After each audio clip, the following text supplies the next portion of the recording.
ये मेरे आप्त वचन हैं, ये मेरे वेद हैं, ये मेरे सबसे बड़े वरदान हैं। मानवता को ये मेरा उपहार है। ये मेरे आप्त वचन तुम्हें और तुम्हारे उपरांत आने वाली हर पीढ़ी को जीवन के नियमों का ज्ञान देंगे। ये वेद मानव को धरती और आकाश, मानव और देवता तथा आत्मा और परमात्मा के आपसी संबंध का ज्ञान देंगे। इनमें वो सारे मंत्र निहित हैं जो जन्म से मृत्यु तक मानव की हर समस्या का समाधान बनेंगे।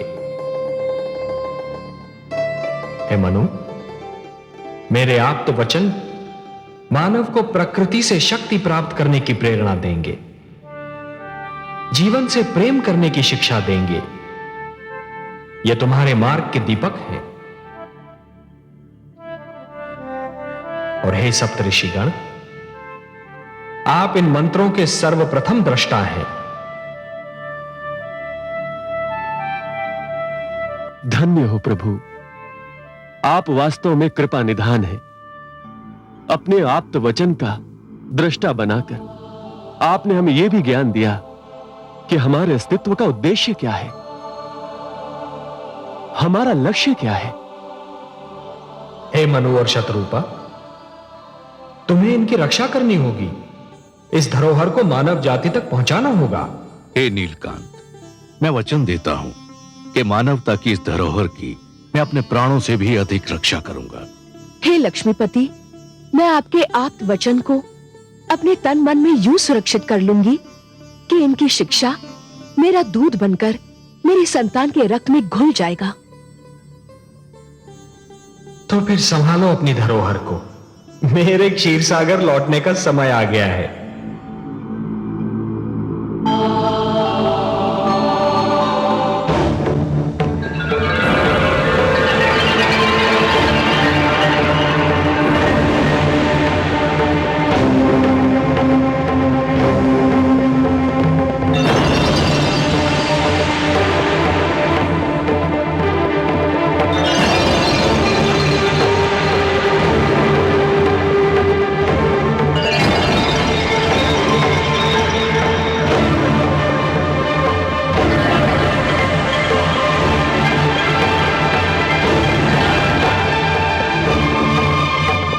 अब मैं तुमसे विदा लेता हूं।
आपको मत्स्य रूप में अवतार लेते हुए देखकर मुझे पहली बार यह अनुभव हुआ कि ईश्वर होना कितना कठिन कार्य है।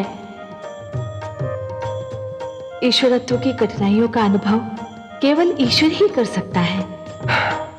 आपने अपना इतना सुंदर रूप छोड़कर मत्स्य रूप धारण किया। कितना कठोर था यह निर्णय। प्रिय, भक्तों के लिए तो मैं कुछ भी कर सकता हूं। मत्स्य रूप तो क्या, यदि मानव कल्याण के लिए मुझे इससे भी अधिक कुरूप रूप धारण करना पड़े तो भी मैं संकोच नहीं करूंगा।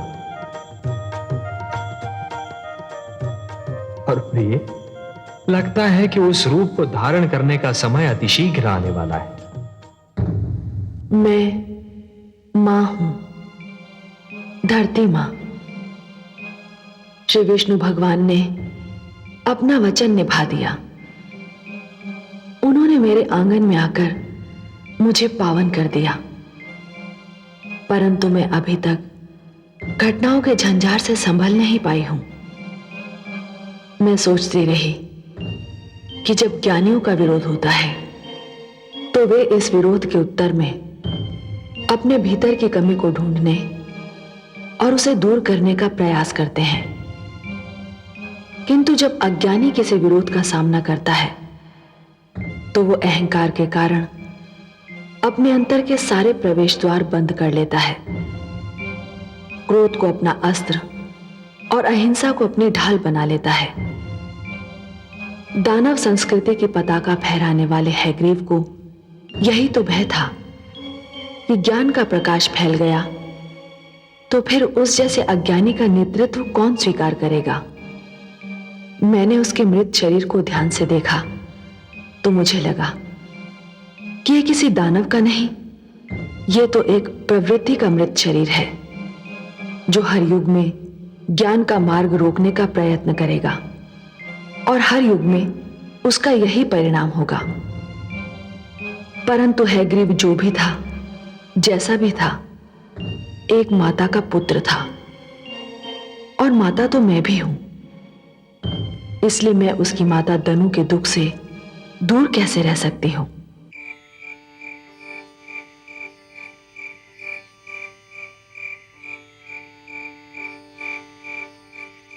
स्वामी,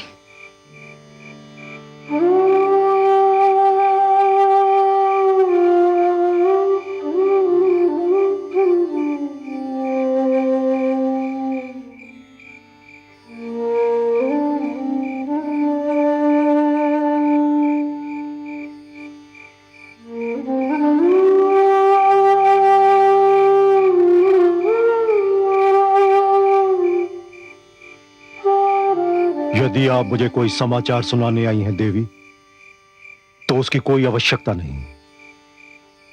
समाचार मुझ तक पहले ही पहुंच चुका है। मैं कुछ और कहने आई हूं स्वामी। कहिए। पुत्र हैग्रीव का शव चिता पर रखा है, केवल आपकी प्रतीक्षा है। आप नहीं चलेंगे? नहीं देवी। क्या मरने वाला आपका पुत्र नहीं था? पुत्र अवश्य था, परंतु मेरे लिए वो उसी दिन मर गया था जिस दिन उसने मेरा बताया मार्ग छोड़कर हिंसा के मार्ग पर पहला पग रखा था। चिता पर जो शव रखा है वो तो एक शरीर है, एक ऐसे अपराधी का जिसे दंड मिलना ही चाहिए।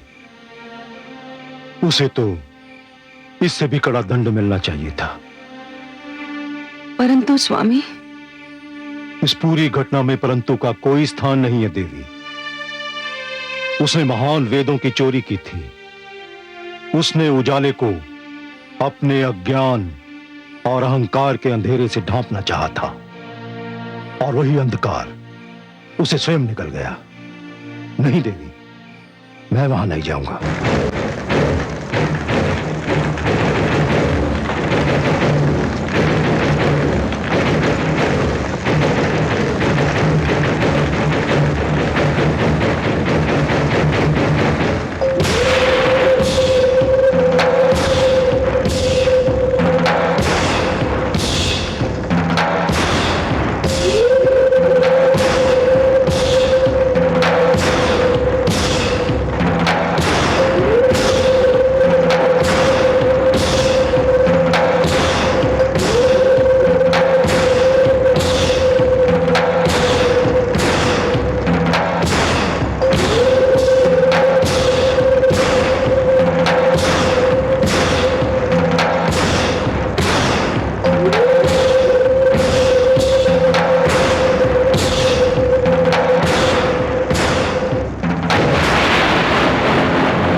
दानवो,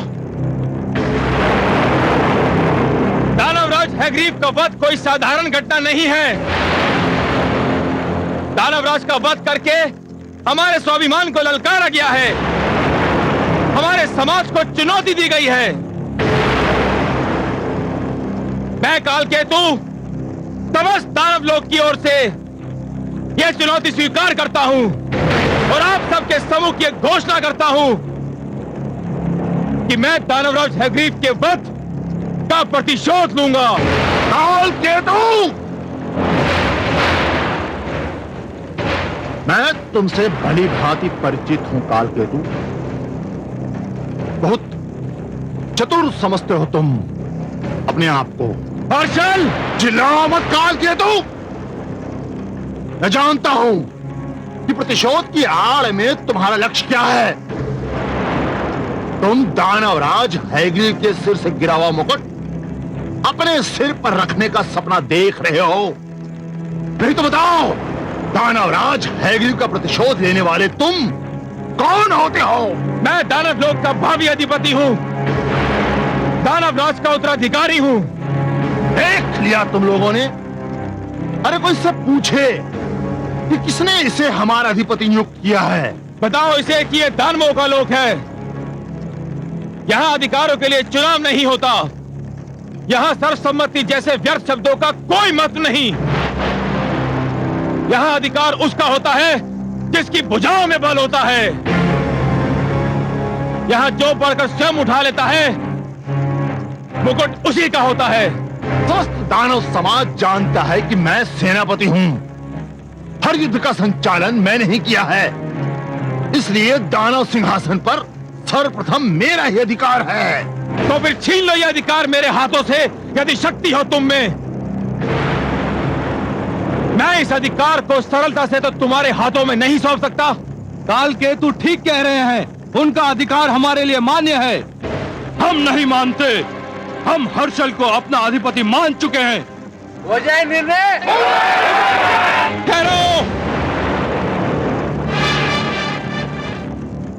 अधिकार का झगड़ा मेरे और हर्षल के मध्य हुआ है और इसका निर्णय भी मेरे और हर्षल के मध्य होगा।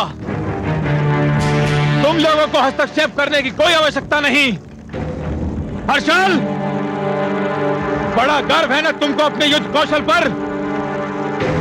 आज वो गर्व भी चूर चूर हो जाएगा और तुम्हारे भी टुकड़े टुकड़े हो जाएंगे।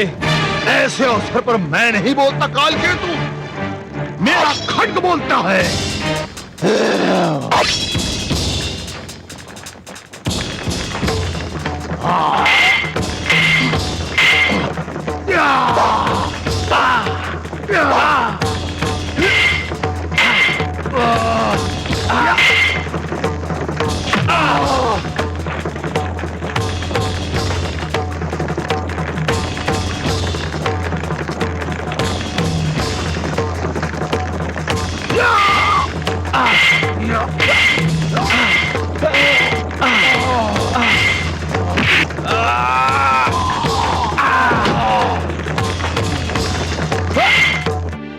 पर मैं तो चाहूंगी अपने पुत्र के अंतिम दर्शन को। आप पिता हैं, आप भावनाओं से ऊपर उठकर उसकी बुराइयों को देख सकते हैं, पर मैं तो मां हूं। ये कैसे संभव है कि जिस पुत्र को मैंने अपनी गोद में थपकियां देकर सुलाया था, आज वो जब चिर निद्रा में सोया है, मैं उसे देखने न जाऊं। यही तो समस्या है। कुछ माताएं अपनी भावनाओं से ऊपर उठ ही नहीं पाती, फिर वही परिणाम जो आज आपके सामने है। किंतु मैं आपको रोकूंगा नहीं। मैं आपकी ममता की भावना को अच्छी तरह समझता हूं, उसका आदर करता हूं, किंतु एक चेतावनी देना भी अपना कर्तव्य समझता हूं। कैसी चेतावनी स्वामी? आपके पुत्र हैग्रीव ने जिस दानव संस्कृति का बीज बोया था, वो संस्कृति आज एक विशाल और भयंकर रूप से विराट वृक्ष बन चुकी है।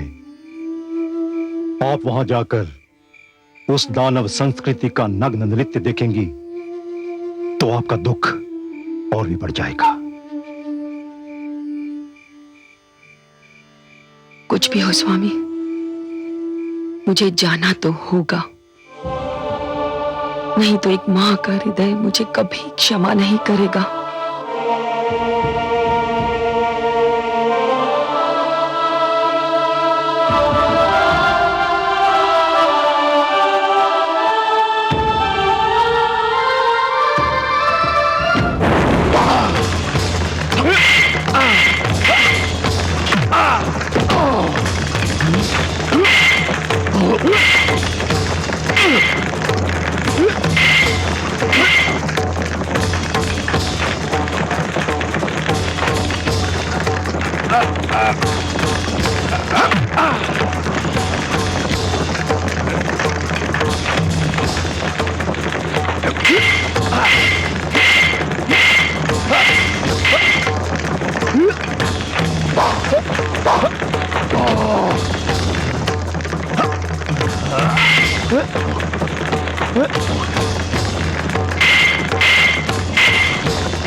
यदि किसी के मन में मेरे विरोध की इच्छा अंगड़ाई ले रही हो तो वो भी आगे आए और अपनी इच्छा पूरी कर ले।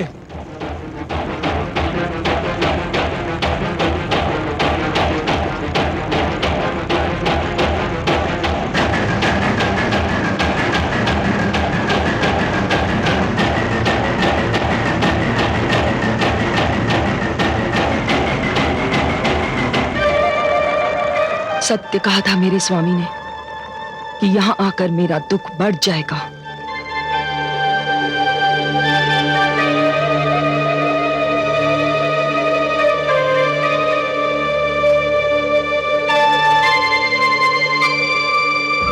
पुत्र, तू इसी संस्कृति को बचाने की बात कर रहा था?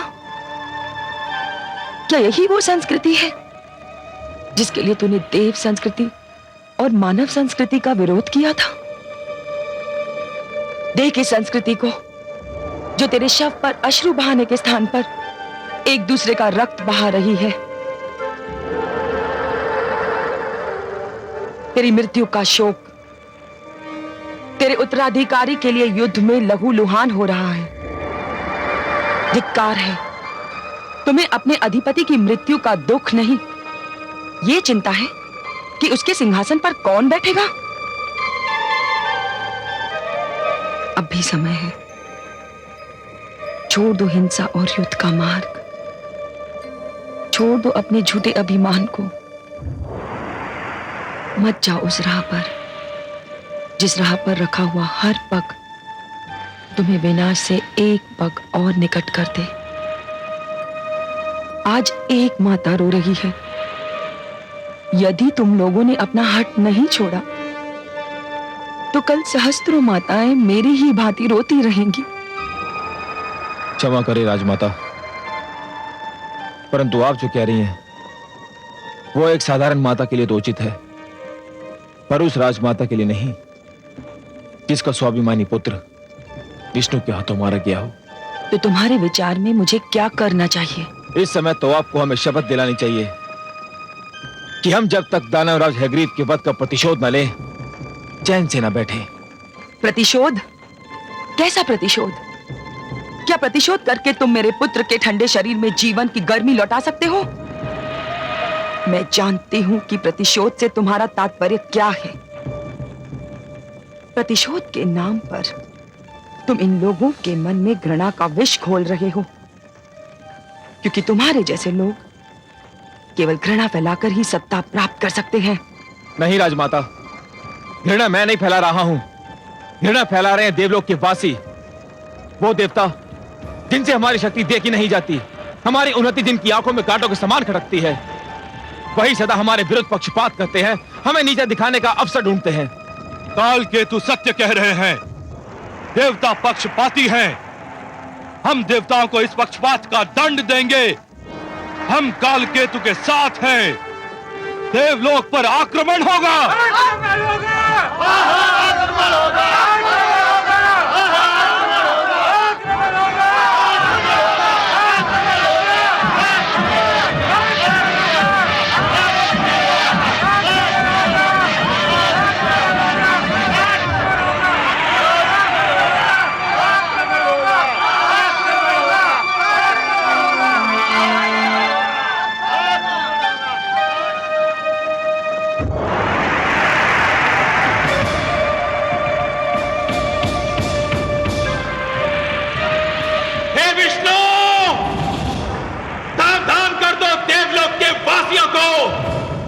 और सावधान हो जाओ तुम भी। मैं देवलोक पर आक्रमण कर रहा हूं।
हे सच्चिदानंद, दानवों ने देवलोक पर आक्रमण की पूरी तैयारी कर ली है।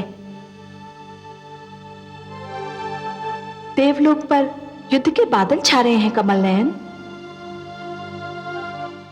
दानवों से और आशा भी क्या की जा सकती है महादेवी।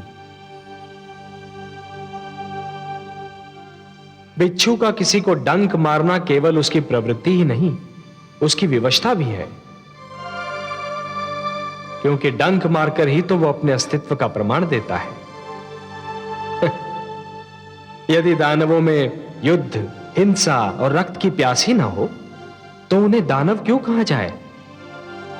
वो धर्म की रक्षा के लिए युद्ध नहीं करते देवी, वो तो युद्ध को ही अपना धर्म मानते हैं, परंतु वो मूर्ख ये नहीं जानते कि जो द्वेष और घृणा को अपनी संस्कृति मानते हैं, वो उसी द्वेष और घृणा की अग्नि में भस्म भी हो जाते हैं।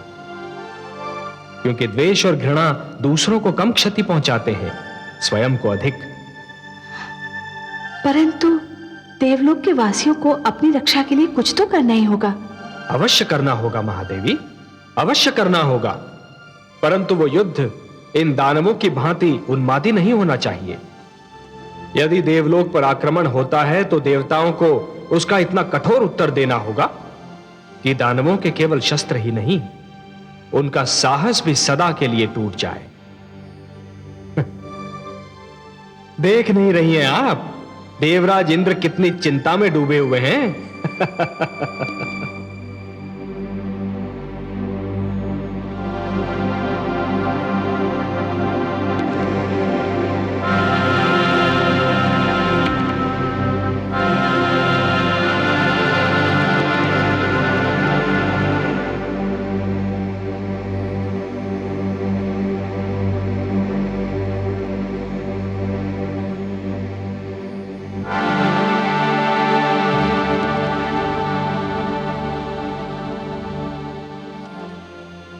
देवलोक के स्वामी किस चिंता में खोए हुए हैं कि उन्हें मेरे आने का ज्ञान तक नहीं?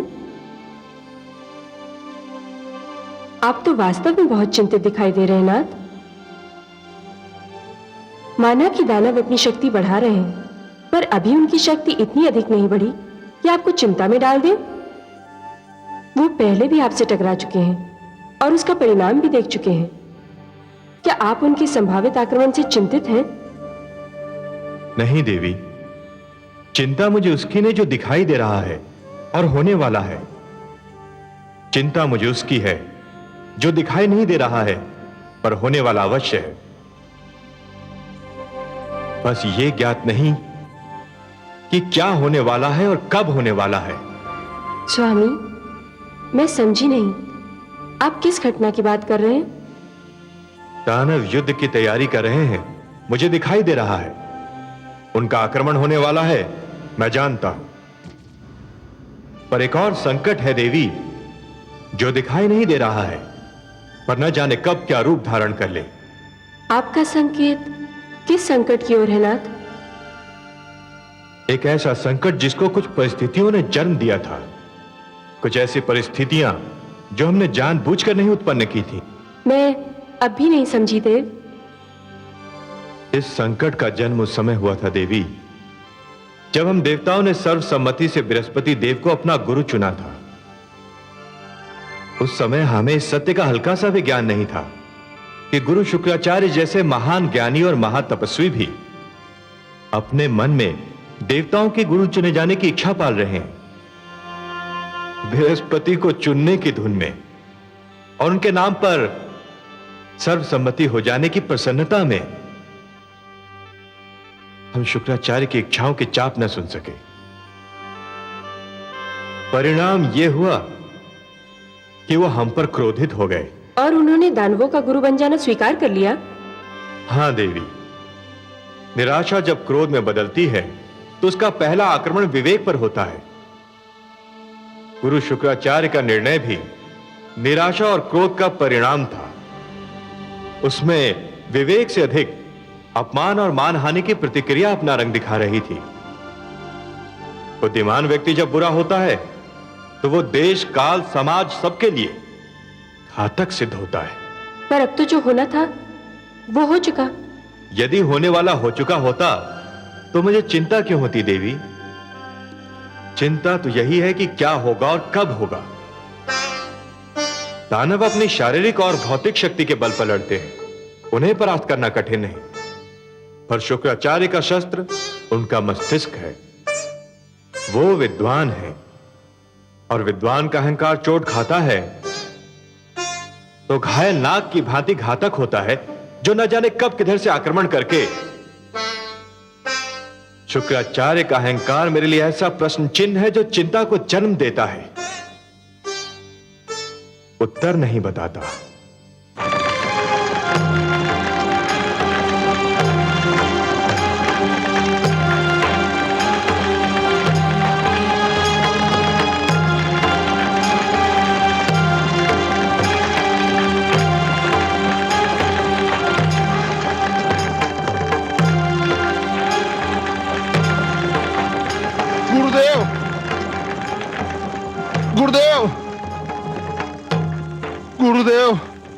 गुरुदेव,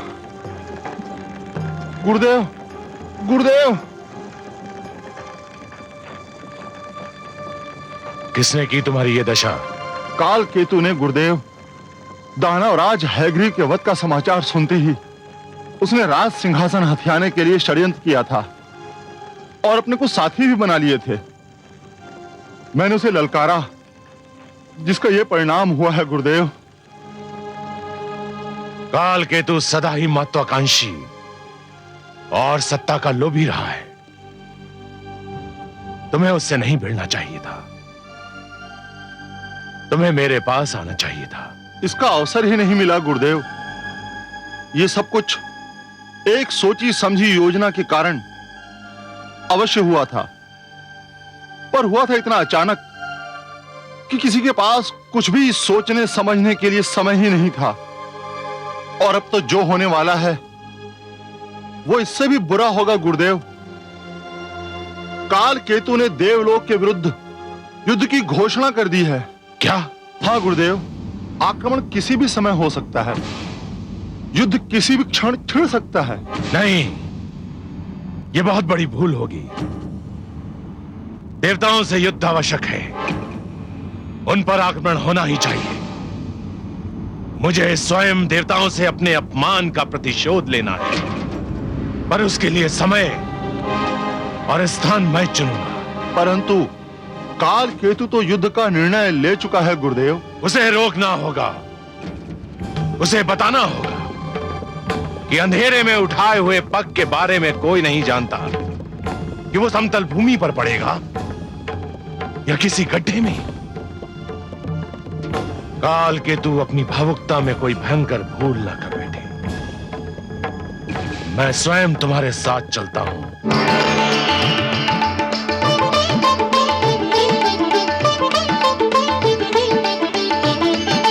देवराज, देवराज, देवराज, देवराज। क्या बात है चित्ररथ? दानवों की सेनाएं देवलोक पर आक्रमण करने के लिए चल पड़ी हैं। दानव काल केतु अपनी सेना का संचालन कर रहा है। उसने देवलोक को तहस नहस करने की शपथ ली है। हमारी सेना आपके आदेश की प्रतीक्षा कर रही है। दानवों की सेना देवलोक की सीमा से कुछ ही दूरी पर है। नहीं, हम दानव सेना को अपनी सीमा में पग भी नहीं धरने देंगे। युद्ध उन्हीं के क्षेत्र में होगा। दानवों की महत्वाकांक्षा बढ़ती जा रही है। हैग्रीव के वध से उन्होंने कोई सीख नहीं ली। मैं स्वयं अपनी सेना का संचालन करूंगा। आओ मेरे साथ।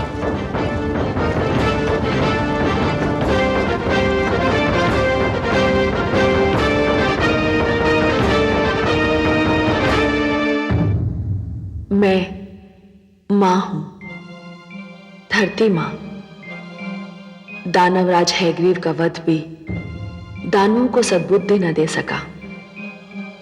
होना तो ये चाहिए था कि दानव समझ लेते कि जिस अज्ञान के कारण हैग्रीव को अपने प्राणों से हाथ धोना पड़ा, वो अज्ञान उन्हें भी उसी अंत तक पहुंचा सकता है। परंतु विनाश काले विपरीत बुद्धि, उन्होंने देवताओं के विरुद्ध युद्ध की घोषणा कर दी।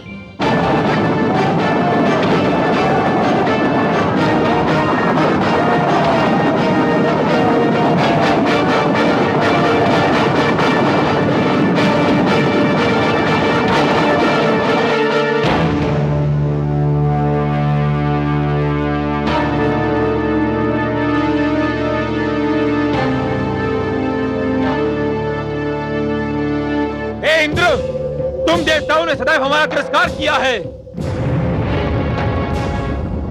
तुम्हारे मन में हमारे प्रति घृणा और द्वेष का भंडार भरा है। तुम समझते हो उन्नति और समृद्धि पर केवल तुम्हारा अधिकार है, क्योंकि तुम हमसे श्रेष्ठ हो। परंतु आज तुम्हें ज्ञात हो जाएगा कि हम दानव कभी तुम्हारा प्रभुत्व स्वीकार नहीं करेंगे। आज हम तुम्हारा घमंड चूर चूर कर देंगे। हे दानवों, आगे बढ़ो और देव सेना को उनकी सीमा के भीतर खदेड़ दो। सुनो काल केतु, तुमने सदैव हिंसा, युद्ध और व्यभिचार में रुचि दिखाई है। तुम सदैव असत्य और अधर्म के मार्ग पर चलते रहे हो और हम सदैव सत्य और धर्म का पालन करते रहे हैं। इतिहास साक्षी है कि सत्य असत्य पर और धर्म अधर्म पर विजय पाता रहा है, और आज भी यही इतिहास दोहराया जाएगा। वीरों, इन दानवों को आज ऐसी पराजय दो, ये युद्ध का नाम तक भूल जाए। अभी इन दानवों ने हमारे वज्र का प्रभाव नहीं देखा है। आक्रमण करो, आक्रमण करो।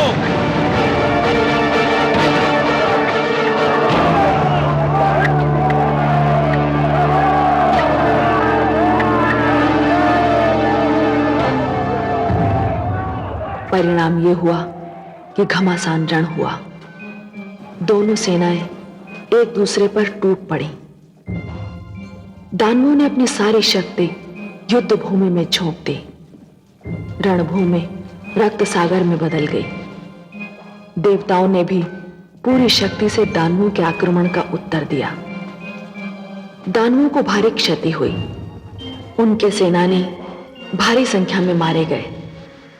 सारी रणभूमि उनके मृत शरीरों से पट गई और अंत में दानव सेना के पांव उखड़ गए। स्वयं कालकेतु घायल होकर रणभूमि से ले जाया गया।